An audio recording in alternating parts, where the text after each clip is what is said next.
अस्सलामुअलैकुम। आज हम बात करने वाले हैं ज़ेंकर्स डायवर्टिकुलम के मुतालिक। ठीक है, मेरा नाम है डॉक्टर उमैर और आज हम बात करेंगे इस बीमारी के मुतालिक।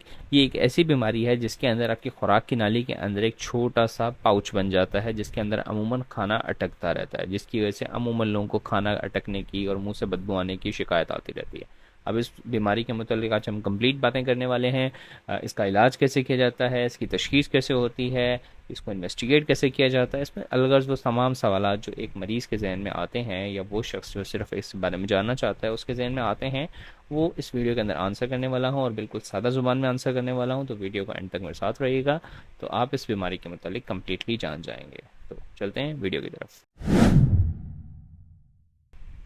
सबसे पहला सवाल जो इंसान के जहन में आता है कि ज़ेंकर्स डायवर्टिकुलम क्या चीज़ है। ठीक है, ये एक ऐसी बीमारी है जिसके अंदर जो खुराक की नाली होती है, अब आपका जो मुंह होता है और आपका जो स्टमक होता है, यानी जिसे हम पेट कहते हैं, ठीक है, मैदा कहते हैं, इसके दरमियान में एक लंबी सी खुराक की नाली होती है जो कि मुंह को कनेक्ट करती है आपके मैदे के साथ। ठीक है, इसे हम ईसोफेगस कहते हैं। और ये मुंह के पीछे एक छोटा सा हिस्सा होता है जिसे हम फेरिंक्स कह रहे होते हैं, जहाँ पे सांस की नाली और खुराक की नाली मिलती है। यहाँ पे, ठीक है, जो मसल्स होते हैं यानी कि जो पट्टे मौजूद होते हैं वो बहुत ही ज़्यादा इंटरकनेक्टेड होते हैं।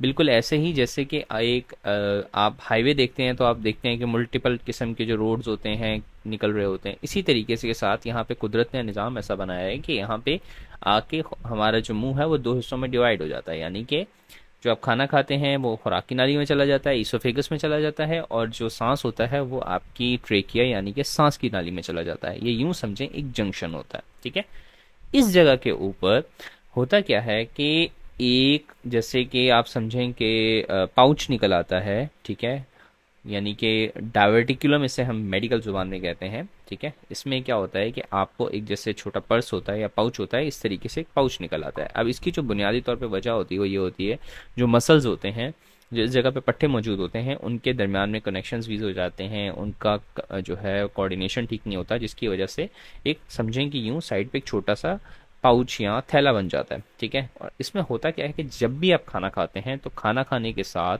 कुछ खुराक का हिस्सा इसके अंदर जमा होता रहता है। ठीक है, अब होता क्या है कि आहिस्ता आहिस्ता जब आप खाना खाते रहते हैं तो इसका साइज़ बढ़ता रहता है और उसके अंदर खुराक जमा होती रहती है। ठीक है, तो जिसकी वजह से जो मरीज़ होता है उसको खुराक की नाली के अंदर महसूस होता है कि खाना अटक रहा है, जब बात करता है तो उसके मुंह से बदबू आती है, अजीब सी आवाज़ें बाजुकात आ रही होती हैं, बाजुकात जो होता है इसमें पाउच इतना ज़्यादा भर जाता है खुराक कि ये सांस की नाली को दबाने लग जाता है, जिसकी वजह से सांस लेने में दुश्वारी आती है। तो बहुत सारी चीज़ें आती हैं। अलगर्ज ज़ेंकस डायवर्टिकुलम को सिंपल ज़ुबान में समझाया जाए तो जो आपकी खुराक की नाली होती है उसके साइड में एक छोटा सा पाउच बन जाता है जिसमें खुराक जमा होती रहती है। ठीक है, और जब खुराक जमा होती रहती है तो उसकी वजह से यहाँ पे प्रॉब्लम्स आते हैं। ठीक है, तो चलते हैं इसकी अलामात की तरफ। देखिए, ज़ेंकर्स डायवर्टिकुलम की ये जो है, ठीक है, जिसके अंदर खुराक की नाली के अंदर एक साइड पे छोटा सा पाउच बन जाता है, इसकी अलामात आना लाजमी नहीं होता। ठीक है, इसकी अलामात जो आती हैं बुनियादी तौर पे वो कब आती हैं, जब इसका साइज़ बढ़ना शुरू हो जाता है। ठीक है, अगर आप एक छोटा सा पाउच है जिसमें थोड़ा सा खुराक जमा होती है और ऑटोमेटिकली कुछ टाइम बाद निकल जाती है तो उसमें अमूमन तकलीफ ही नहीं हो रही होती। ठीक है, लेकिन जब इसका साइज़ बढ़ना शुरू हो जाता है, इसमें ज़्यादा खुराक जमा होना शुरू हो जाती है, तो फिर क्या होता है कि इसमें शिकायतें, प्रॉब्लम्स आते हैं।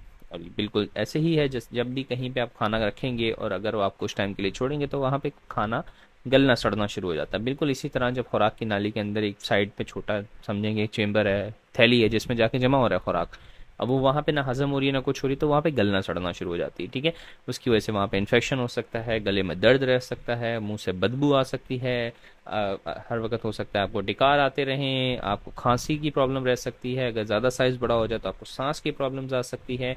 ठीक है, और इसका साइज़ अगर बहुत ज़्यादा बड़ा हो जाए तो सबाजुकात क्या होता है कि आप जब भी खाना खाते हैं तो आपका खुराक बीच में ऐसा लगेगा कि गले में ही अटक गई है। ठीक है, बिल्कुल चोक हो जाएंगे। ठीक है, तो ये इसकी कुछ अलामात हैं जो कि आती हैं, लेकिन ये अलामत हर किसी में नहीं आती। जैसे जैसे इसका साइज़ बढ़ता रहता है, इसके अलामात में, इसके सिम्टम्स में, इसके साइंस में इजाफा होता रहता है। ठीक है, लेकिन ये कुछ हद तक इसके जो सिम्टम्स वगैरह हैं वो ये हैं। ठीक है, अब एक चीज़ जो बहुत ज़्यादा अहम है, ठीक है, लाजमी नहीं है कि आपको ऐसा महसूस हो कि खुराक जो है वो गले में अटक रही है। ठीक है, क्योंकि मैंने आपको बताया ये खुराक से साइड की नाली से साइड पर होता है। ठीक है, लेकिन जब इसका साइज बहुत बड़ा हो जाता है फिर आपको महसूस महसूस ज़रूर होगा कि आपके खुराक जो है वो गले में अटक रही है, जिसे अमूमन डिस्फेजिया कहते हैं हम मेडिकल की ज़ुबान के अंदर। ठीक है, तो ये इसकी कुछ अलामात हैं।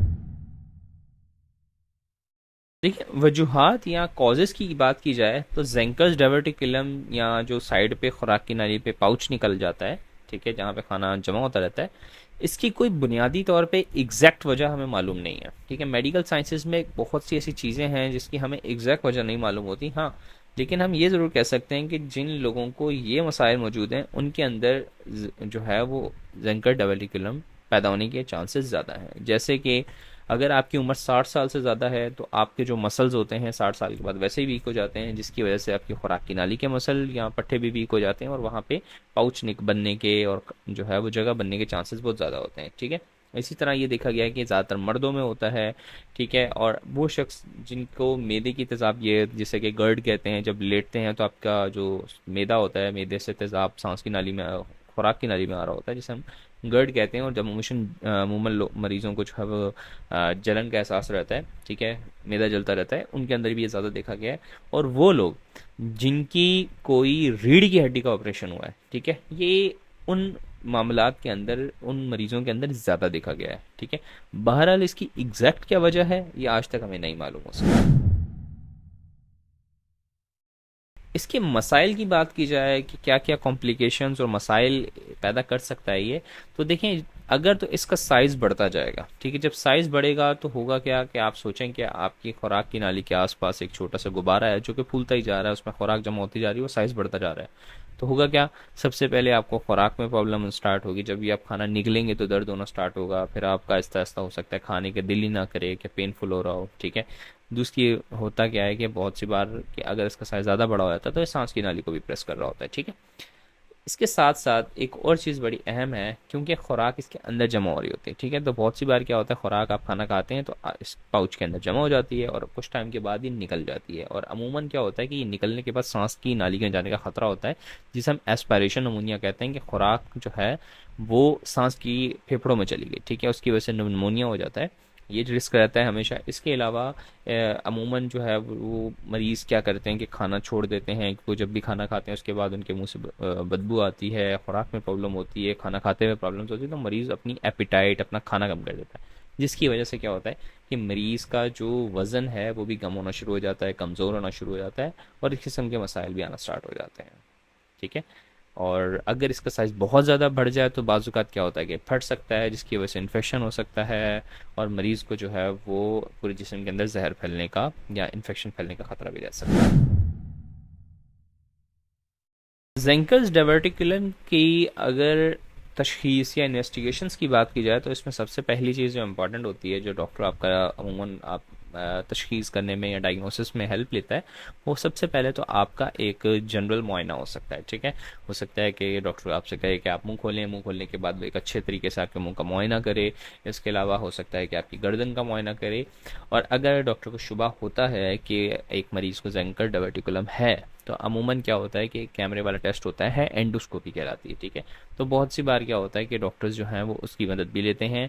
और इसके अलावा एक टेस्ट होता है जिसके अंदर एक ख़ास किस्म का केमिकल मरीज़ को पिलाया जाता है, और पिलाने के बाद उसका सीरियल एक्सरे लिया जाता है। यानी कि जैसे कि आप समझेंगे एक्सरे आप फेफड़ों का लेते हैं, इसी तरीके से जो है आपको खाना खाते हुए आपका एक्सरे लिया जाता है। वो एक लाइव एक्सरे होता है, बिल्कुल नॉर्मल जैसे आप खाना खा रहे हैं, ठीक है, उस तरीके से लाइव एक फुटेज चल रही होती है, तो उसके मदद भी अमूमन तौर पे ली जाती है। ठीक है, तो ये कुछ चीज़ें हैं जिनकी मदद से जो है वो अ, इसका तशख़ीस की जाती है, डायग्नोसिस किया जाता है। ठीक है, और अगर इलाज की बात की जाए तो इसका जो इलाज होता है वो सिर्फ सर्जरी ही होता है। ठीक है, क्योंकि ये एक सर्जिकल प्रॉब्लम है, यानी कि आपकी खुराक की नाली की साइड पे पाउच बन गया है, जो कि एक सर्जिकल प्रॉब्लम है, एक गोश्त नुमा चीज़ यूँ समझेंगे, उसमें खड्डा पड़ गया है या गैप बन गया है जिसके अंदर खाना जमा हो रहा है, तो उसको हम सर्जिकल ही करेक्ट करना पड़ता है, यानी कि उसकी सर्जरी ही होती है। ऑपरेशन के अलावा इसका दूसरा कोई हल नहीं होता। ठीक है, अलबत्ता दवाइयों की मदद से जो आपके कुछ हो सकता है अलामात वगैरह के अंदर कमी लाई जा सके, लेकिन इसका जो बाकायदा तौर पे डेफिनेटिव हल होता है वो इसका सर्जरी ही होता है। ठीक है, तो होपफुली आपको टॉपिक समझ में आया होगा, जो सवालात वगैरह आपके जहन में आ रहे हैं वो आपको समझ से आगे अच्छे से आ गए होंगे। ठीक है, तो अगर फिर भी कोई सवालात वगैरह हैं जो आप पूछना चाहते हैं तो आप ज़रूर कमेंट्स में पूछ सकते हैं। ठीक है, और that's all, this is doctor Umair signing off. अल्लाह हाफिज़।